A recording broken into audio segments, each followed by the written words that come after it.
Pas d'excuses comme attendu, le roi Philippe n'a nullement évoqué une quelconque réparation des dommages non plus. Le souverain belge a simplement exprimé ses regrets comme il y a 2 ans, cette fois à Kinshasa. Les FARDC dénoncent la nouvelle technique de l'armée rwandaise aux portes de la République démocratique du Congo. Déguisés en nouvelles tenues, des centaines d'hommes ont été identifiés le long des frontières. Exclusivité Télé 50, Jean-Marie Kassamba reçoit ce jeudi à 20h de Kinshasa. Didier Moumengi, cet homme politique congolais, abordera des questions d'actualité et d'histoire. Bonjour et bienvenue sur Télé 50. Si vous nous rejoignez dans le cadre du partenariat entre l'Institut national des recherches biomédicales et l'Institut des recherches de la Belgique, le couple royal belge en séjour à Kinshasa a échangé cet avant-midi avec le docteur Jean-Jacques Mouyembe. Ce dernier a plaidé pour le renforcement de cette coopération en matière de recherche entre son organisation et l'Institut belge des recherches biomédicales. En clair, les virologues congolais ont sollicité la formation du personnel de l'INRB dans les laboratoires belges. J'ai désiré réaffirmer mes plus profonds regrets pour ces blessures du passé. Ce sont les mots du roi des Belges, lui-même mercredi à Kinshasa en présence du chef de l'État et des élus au Palais du Peuple. Il y a encore 2 ans, il le faisait pour la première fois dans une lettre adressée au président de la République pour les 60 ans d'indépendance justement d'une décolonisation parmi les plus hostiles de l'histoire de l'humanité. Au-delà des regrets, il n'y a pas eu de pardon prononcé par le discours dans les discours du souverain belge, moins encore un mot sur les réparations.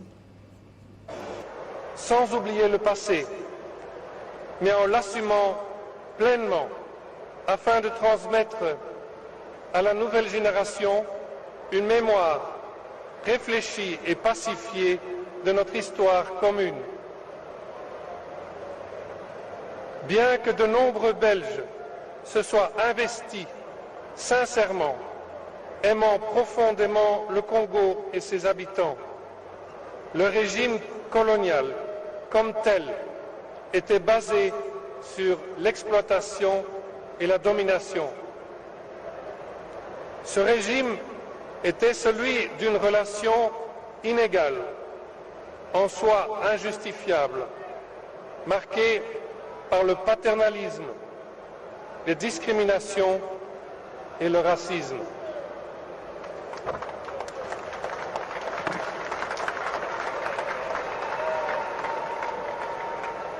Il a donné lieu à des exactions et des humiliations. À l'occasion de mon premier voyage au Congo, ici même, face au peuple congolais et à ceux qui aujourd'hui encore en souffrent, je désire réaffirmer mes plus profonds regrets pour ces blessures du passé.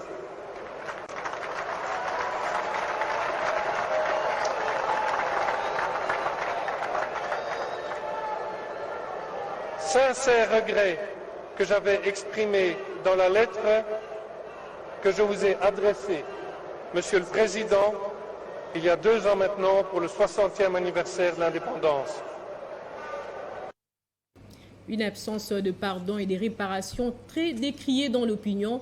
Des élus présents à ces rendez-vous ont regretté que le roi Philippe n'ait pas marqué l'histoire en s'exprimant clairement sur ces atrocités commises durant la colonisation. Ces tâtonnements avaient déjà été décriés au Conseil de sécurité de l'ONU quand il fallait condamner le soutien du Rwanda dans l'agression congolaise par le M23. Actuellement en plénière, nous aurons dans la soirée sur nos plateaux quelques députés à ces sujets. Remise officielle des reliques de l'ancien Premier ministre Patrice Emery Lumumba. Les choses c'est précises. La date du 20 juin 2022 est maintenue pour la grande cérémonie historique à Bruxelles. Plusieurs Africains et Congolais d'Europe et des USA commencent à faire les déplacements.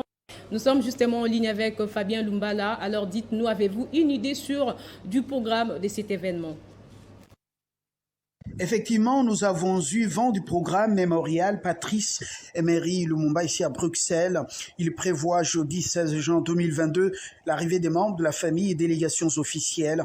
Vendredi 17 juin, la famille Lumumba animera une conférence de presse à l'ambassade de la RDC à Bruxelles. Et puis lundi 20 juin, ce sera le Palais d'Egmont pour l'acceptation. Le Salon Vert abritera la cérémonie de remise des recettes à la famille Lumumba, accompagnée par le président de la République, sauf changement des dernières minutes. Et le Salon des Dames pourra donc recevoir la cérémonie des mises en cercueil des lettrins contenant les restes et début de la remise solennelle. Le même jour, à partir de 10h, la salle des glaces pour la remise solennelle de la dépouille de Lumumba à la RDC, allocution du Premier ministre belge, et puis à 12h, départ vers l'ambassade de la RDC. Entre-temps, les FARDC ont dénoncé une nouvelle stratégie du voisin rwandais pour agresser la République démocratique du Congo.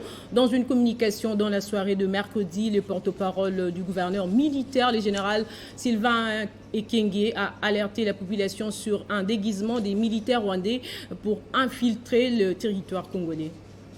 Depuis l'arrestation des militaires de la force spéciale rwandaise dans les territoires de Rutshuru, au Nord Kivu, le Rwanda a changé la tenue de ses militaires pour dissimuler sa présence dans les territoires congolais aux côtés des terroristes du M23.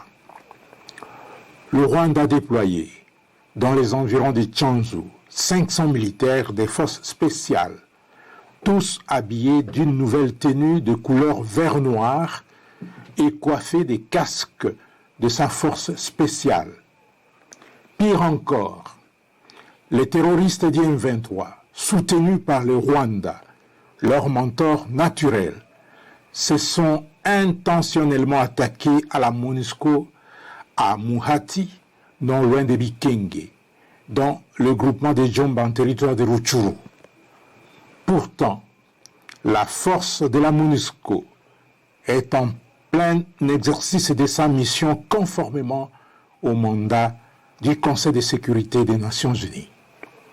Au cours de cette attaque, 3 casques bleus tanzaniens ont été blessés, dont un grièvement. Ce dernier a été évacué pour des soins appropriés. Rappelons que cette nouvelle attaque, dirigée contre les casques bleus, intervient après tant d'autres, surtout celle contre l'hélicoptère de la MONUSCO qui a été abattu et qui a coûté la vie à 8 soldats de la paix. En s'attaquant à la force des Nations Unies, le M23, soutenu par le Rwanda, confirme son caractère terroriste. La population congolaise est appelée à la vigilance et à dénoncer la présence de toute personne porteuse d'armes et habillée en tenue vert-noir. Au Sud Kivu, justement, le gouvernement a procédé à la suspension de voyages nocturnes sur le lac Kivu, une décision qui est entrée en vigueur depuis mercredi pour des raisons sécuritaires. Les services lacustes évoquent dans un communiqué distribué aux médias la préservation de l'intérêt général. Nous sommes justement en ligne avec Norbert Rouroucha, chef des postes lacustes. La décision n'est-elle pas assez radicale? La décision est venue du Sud Kivu, mais étant donné qu'ils ont évoqué l'aspect sécuritaire dans la lettre, et après concertation en conseil des ministres, alors je ne sais pas, nous à notre niveau, nous avons considéré que la sécurité n'a pas de prix, et que comme il y a cette mesure, et que il n'y a que nous partageons le même lac, ce sont les mêmes armateurs, alors nous sommes dit bon, parce que quand ce sont les mêmes armateurs, le même lac, donc la mesure et puis la plus grande partie des eaux, c'est au niveau du Sud Kivu. Donc automatiquement le Nord Kivu est impliqué dans la mesure, avec ou sans leur consentement. C'est ainsi que nous, au niveau du Nord Kivu, ayant reçu le message, nous avons fait part aux autorités, parce que chacun a eu ça selon sa manière, mais nous avons fait part à notre hiérarchie. Alors, le problème c'est que quand c'est décidé ainsi au Sud Kivu, automatiquement ça impacte le Nord Kivu. Voilà. Donc nous ne savons pas pour l'instant préciser qu'il y a ceci ou cela, mais nous appliquons d'abord étant donné que la sécurité n'a pas de prix. Si tel serait le cas, alors il n'y a pas de souci, on aura plus de précautions. Et les commerces risquent d'en payer le prix. Quelles sont les mesures prises pour ne pas handicaper les échanges? Non, là, je crois qu'il n'y aura pas de souci. Parce que, disons, ces échanges-là se font le soir, effectivement. C'est par rapport aux clients qui doivent quitter Bukavu le matin, faire des achats la journée et rentrer le soir. Ce sera question seulement de s'accommoder. Ils vont juste s'adapter au programme. Parce que comme il n'y a pas la navigation nocturne, mais il y aura la journée, ceux qui pouvaient naviguer le soir, ils naviguent le matin et ils arrivent donc. Les échanges seront là, mais il sera question maintenant de s'adapter au nouveau programme. Au lieu de la nuit, on le fait le jour. Ça n'est pas que les unités sont disponibles, c'est un problème de programme seulement, c'est un problème de programme, et que les gens soient habitués à ça. Je crois que c'est ça, il n'y aura pas assez de soucis. Parce qu'il n'y a pas d'interdiction de transport, de quoi que ce soit, marchandises ou personne, non. C'est seulement le temps, on s'est dit, pas la nuit, mais le jour. Donc, de ce côté-là, je crois qu'il n'y a pas d'inquiétude. L'association congolaise pour l'accès à la justice dénonce et condamne les menaces et intimidations de l'ambassadeur rwandais en République démocratique du Congo sur la personne de Constant Mutamba à la suite des manifestations et messages du peuple contre l'agression rwandaise. Ce week-end, le responsable de la plateforme politique et électorale DIPRO s'est plaint à travers les réseaux sociaux sur la sûreté de sa vie après un échange désagréable avec l'ambassadeur Vincent Karega. Ce dernier a été officiellement blâmé par le gouvernement. Votre magazine JMK Today recevra ce soir à 20h, heure de Kinshasa, Didier Moumengi, historien, écrivain, politique, journaliste de formation. Second nom du pays sera l'invité de Jean-Marie Kassamba. Il répondra à de nombreuses questions d'actualité, mais aussi de l'histoire du pays. Prenez rendez-vous et envoyez vos questions et contributions sur les numéros présents sur notre bandeau défilant. Élaboration d'impact des partenariats autour d'une réforme prioritaire. Ceci est un nouveau modèle opérationnel du partenariat mondial pour l'éducation conclu entre le gouvernement, l'UNESCO et d'autres partenaires éducatifs. Ce pacte vise à revitaliser le corps enseignant pour le secteur de l'éducation.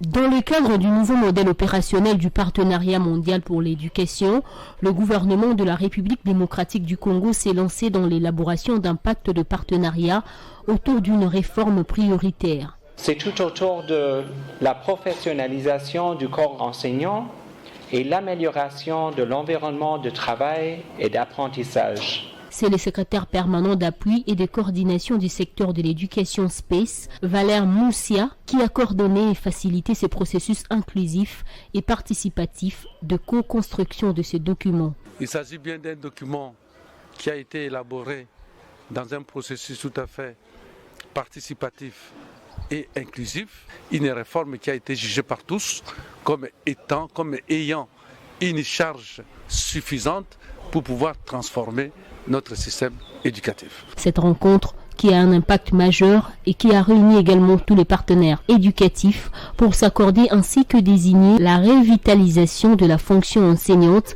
identifiée comme étant la réforme prioritaire, explique la coordonnatrice adjointe du PAC.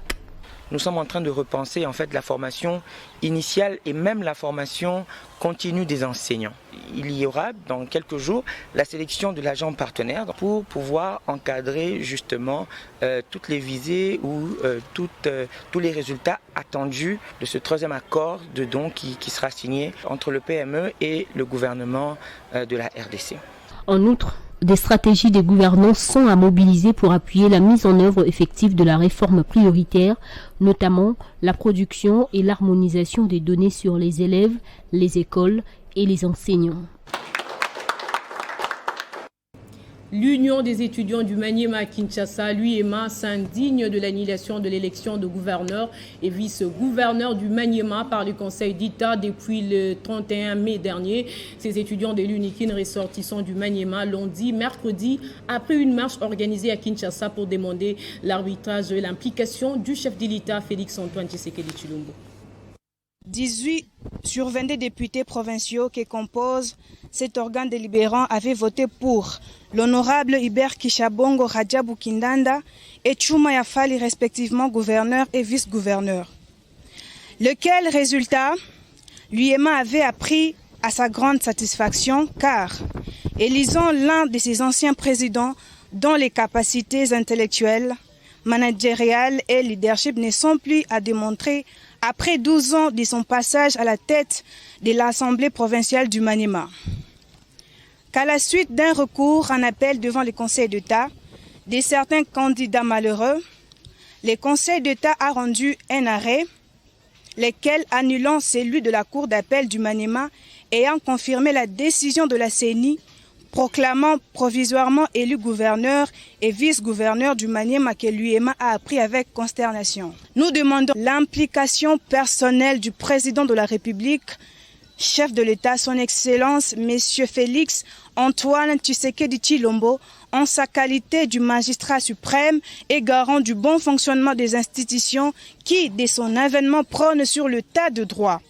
Car la paix, la stabilité et le développement de la province du Maniema, qui a tant souffert sans un exécutif élu pour engager pleinement la province, en dépendent.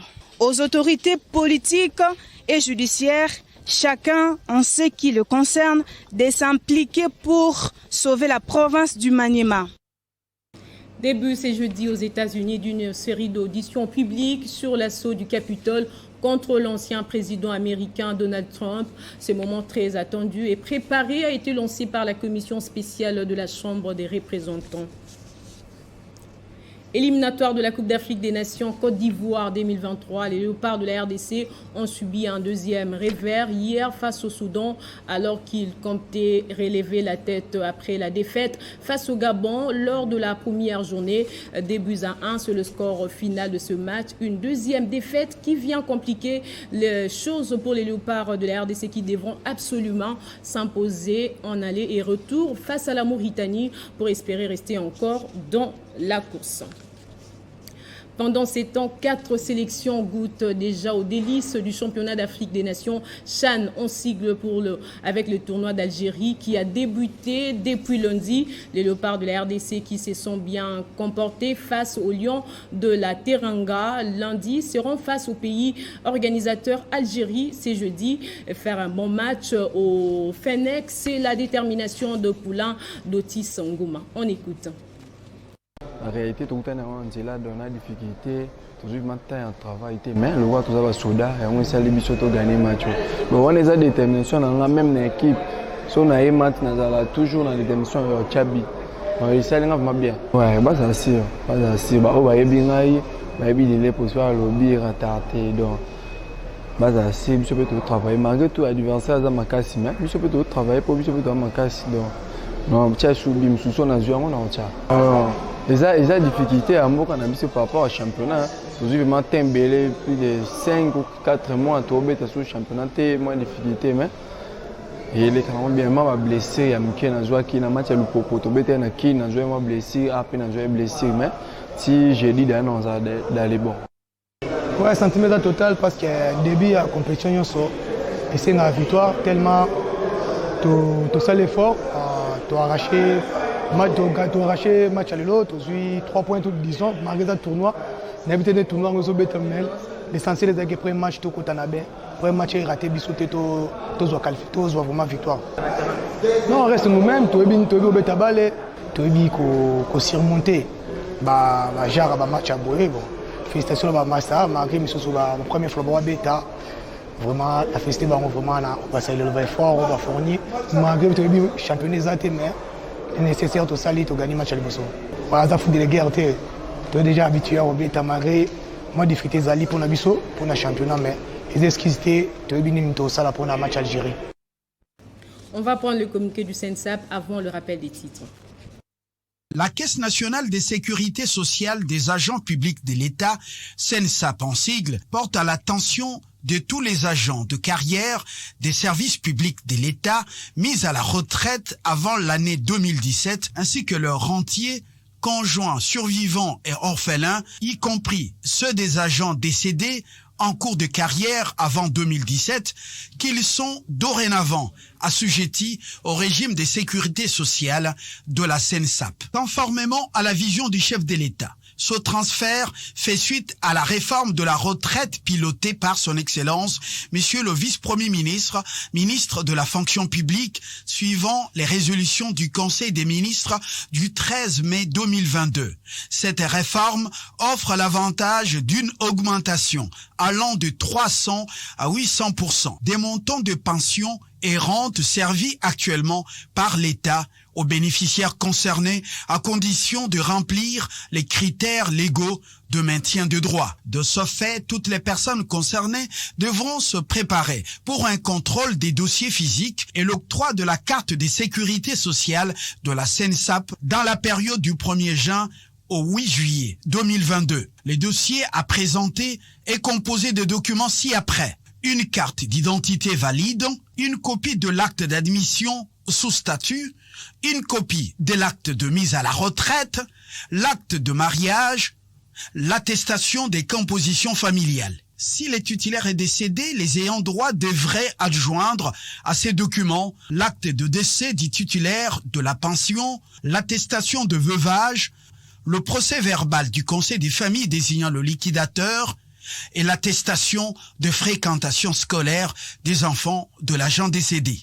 Pour les bénéficiaires basés à Kinshasa, le contrôle s'effectuera aux installations de la CNSAP, 6 au numéro 473, boulevard Lumumba, 8e rue Limité résidentielle, et au 2e niveau L4 du bâtiment de la fonction publique à la Gombe. En province, aux différents sites qui seront communiqués par les chefs des divisions provinciaux de la fonction publique en charge de retraités et des rentiers. Tous les paiements effectués actuellement par les trésors publics au profit des personnes concernées seront définitivement clôturés dès début juillet 2022. Seuls les bénéficiaires ayant participé au contrôle continueront d'être payés par la CNSAP. Pour plus d'informations, les personnes concernées peuvent contacter la CNSAP au numéro 082 99 08 482.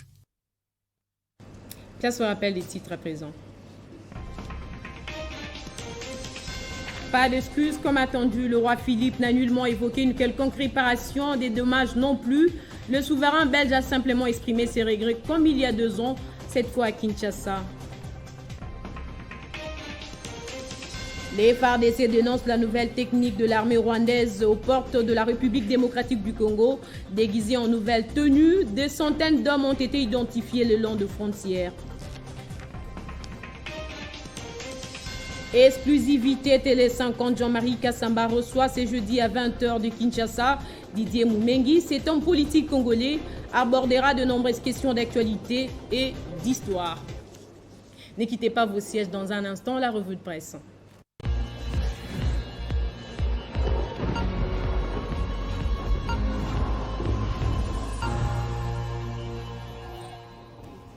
Et c'est avec Christian Kalonji qui me rejoint de l'autre côté du studio. Bonjour et bienvenue Christian. Bonjour Jenny KMB, bonjour à tous ceux qui nous suivent depuis Château-Rouge en France grâce à Télé 50.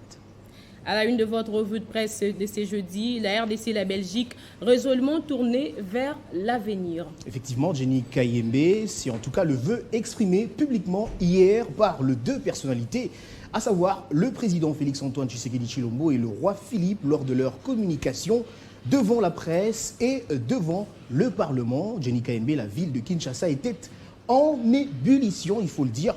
Selon Forum des As, ils sont tous 2 unanimes et ont annoncé une nouvelle ère de l'histoire entre Kinshasa et Bruxelles. Le roi Philippe, pour sa part, a réaffirmé ses profonds regrets pour les blessures du passé colonial, pointe ce quotidien.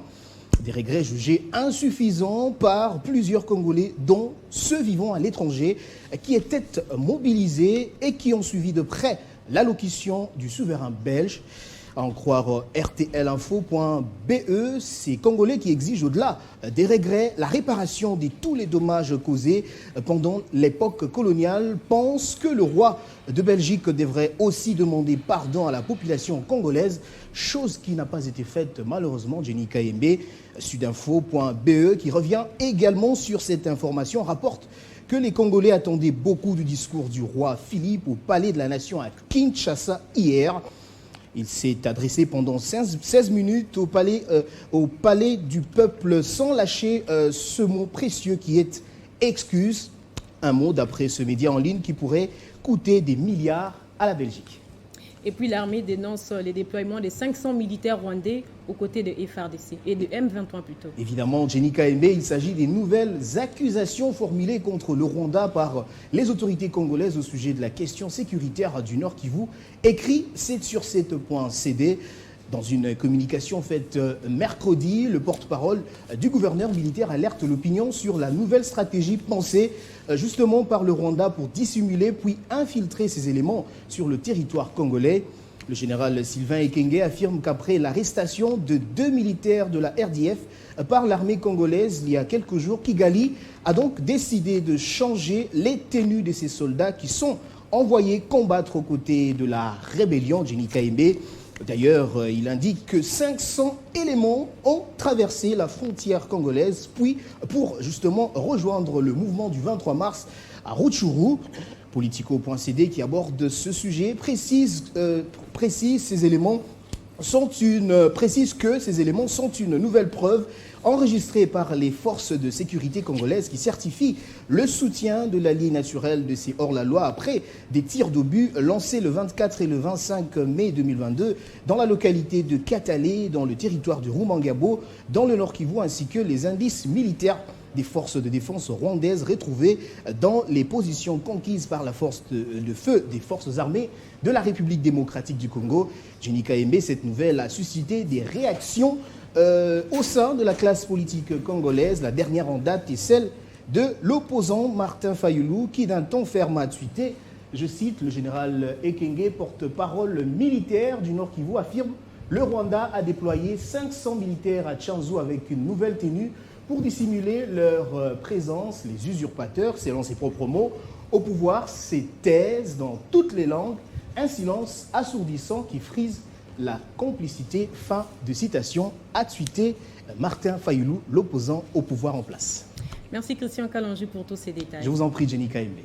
Ce journal est terminé et nous saluons les téléspectateurs qui nous suivent à travers le monde grâce à Télé 50.